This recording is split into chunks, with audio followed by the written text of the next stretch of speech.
Welcome all to this tutorial. Today I will open up a chapter on LVM or Linux Volume Management. Extremely useful. You will soon see what it is, how you can use it, and what is it that it is good for in general. So the good news is that it is not that difficult to master and the commands are not that complex. Now if we go ahead and introduce a new command, df or disk free, and if we do -h or -h, it will show us the available size on our disk partition. So you see that SDA1, this is a very nice tool as it tells you what percentage of the disk is occupied. So SDA1 has 43% usage. Apparently SR0 has 100% usage, but that's just the ISO file, so that's correct, don't worry about that.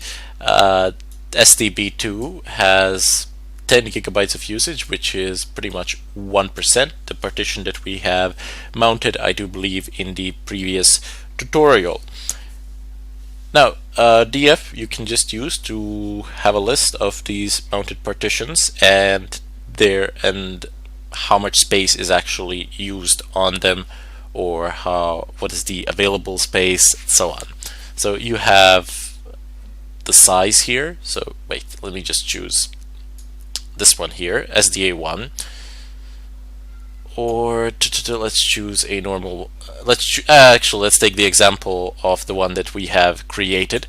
So this one says dev SDB2. It says size 10 gigabytes. Right next to it, only 33 megabytes have been used, and available is pretty much 10 gigabytes again, because it doesn't actually show these small numbers because we practically haven't occupied almost any space on it. And I don't think that this is 1%. It's probably less.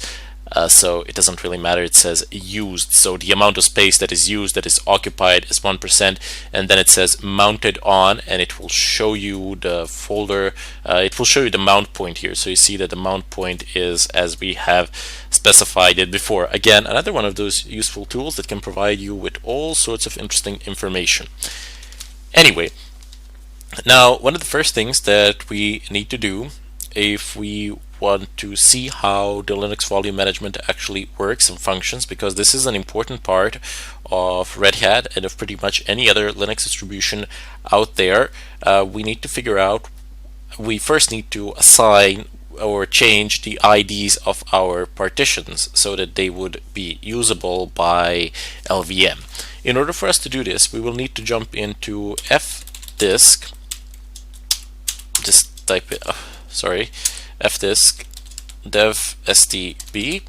We are going to mess around with SDB, and we will use the T option. It says partition number. Okay, let's select the partition number, but wait, before I do this, let me just type in fdisk-l.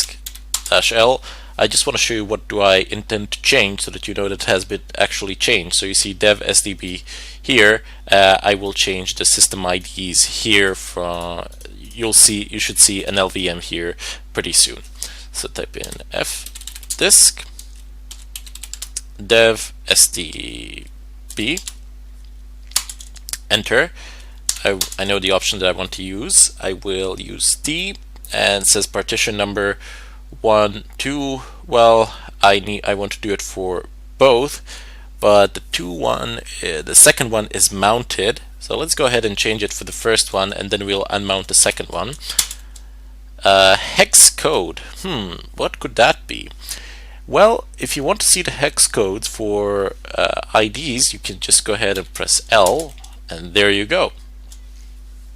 You have these hex codes for the IDs of the.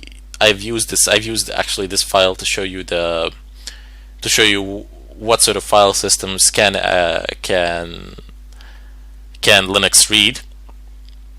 And okay, that's perhaps not the best of examples, but definitely you can see a lot of these things here. No big deal.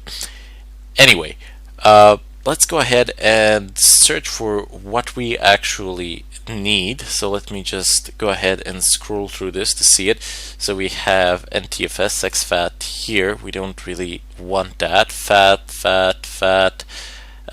We don't really need those either. It should be around here somewhere. I swear if somebody sees LVM, feel free to scream, but I'm not gonna hear you. Somebody might. Okay, so we don't need swap, we don't need Linux, we need, there we go. So Linux LVM, we have found it, and the hex code for that is 8E. Okay, so let's type in 8E, press enter, changed type of partition Linux to Linux LVM. Let's see what happens when we try. Let's see if we can actually change the partition, the system ID for the partition SDB2. So let's go ahead and do this and use 2 and type in 8E. Changed partition of Linux to Linux LVM. So let's see if this has taken place. Right changes, and it says, okay, so I get a warning. The partition table has not been altered. To reread the partition. Oh, okay, I didn't actually mess around with the partition table. That's fine. It says down here, warning, rereading the partition table failed with error 16, device or resource busy. The kernel is still using the old table. Type in fdisk-l, what am I typing in here wrong?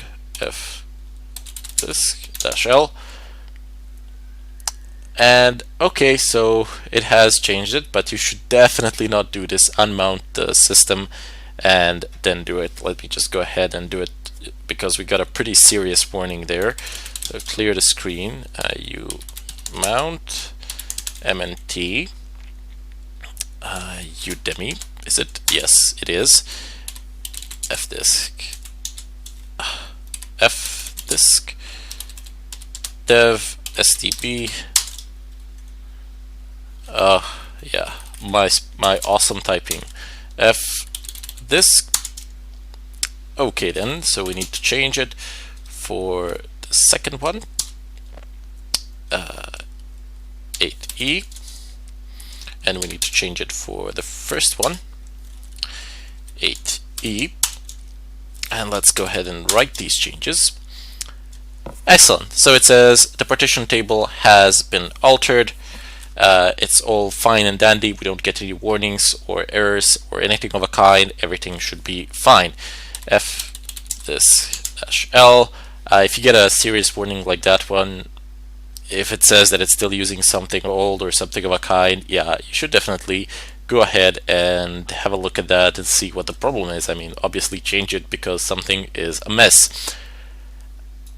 We got the IDs, so it says AT, and it says here Linux LVM. Okay, now the LVM can actually use these partitions, and that's completely useless at this point of time because we really haven't done anything to the LVM. We really haven't done anything with the LVM itself. We've just changed it for these partitions. Now LVM at later stages will allow us to dynamically resize space on the drive. We don't need to know in advance how much drive do we need for partitions, because we are able to resize it at a later point of time, and we are not, there is no need to like reformat the partitions or anything of a kind, create new ones to resize something. You can just resize it without bigger problems using a simple command. So you can resize the allocated space. You can resize the space quite easy, and you can do it all live. There is no need for downtime or anything of a kind on the server. This is especially important on the servers. For you as a regular user, it's probably completely relevant because you can restart the machine. But yeah, I don't really like turning off my machine. I don't really like resetting it or rebooting it. I think that the uptime on my machine and my laptop is 20-30 days, something like that, and it's functional. But as I said, it's not a big deal for home machines, but it is a big deal for big data centers or something like that. Imagine if Google had to restart their servers. everybody in the world who uses Google services would not be able to use those services for what, maybe 5, 10, maybe even 20 minutes, depending on the system and depending on what they're doing. Wouldn't that be ridiculous? Wouldn't that be stupid? Well, of course it would. That's why we have LVM, where you can resize things at any point of time that you feel like, as long as you have the permissions and no need for downtime or anything like that. LVM is also used for hot plug options or hot swipe options, where you basically are able to just pull the defective drive out or pull a non-defective drive out of the system and just plug a new one in. So hot plugs, no big deal. LVM allows for all of that. Now in the follow-up tutorials, here I just wanted to introduce you to it, talk a little bit about it, and make some preparations that will come in handy in the follow-up tutorial. But in the follow-up tutorial, what we are going to talk about is the abstraction layers. So we will create the physical volumes. We will bundle them up. We will have SDB1 and SDB2, which will be put into a physical volume, and then we will create the volume groups. Well, we'll create one volume group because that's all we need, but you can create as many as you want, as many as your system allows you. And then as last, we will create a logical volume. I will also talk about what these things are, as well, as they are just layers of abstraction, but the picture is not always quite clear. And afterwards, you will be able to see how these things can be resized live on a system without any downtime or anything of whatsoever. It's quite simple. As I said in the beginning, you won't have to use any complex commands, long one-liners or anything of a kind. They will be pretty short, so no worries there. Anyway, I bid you all farewell and wish you a ton load of luck.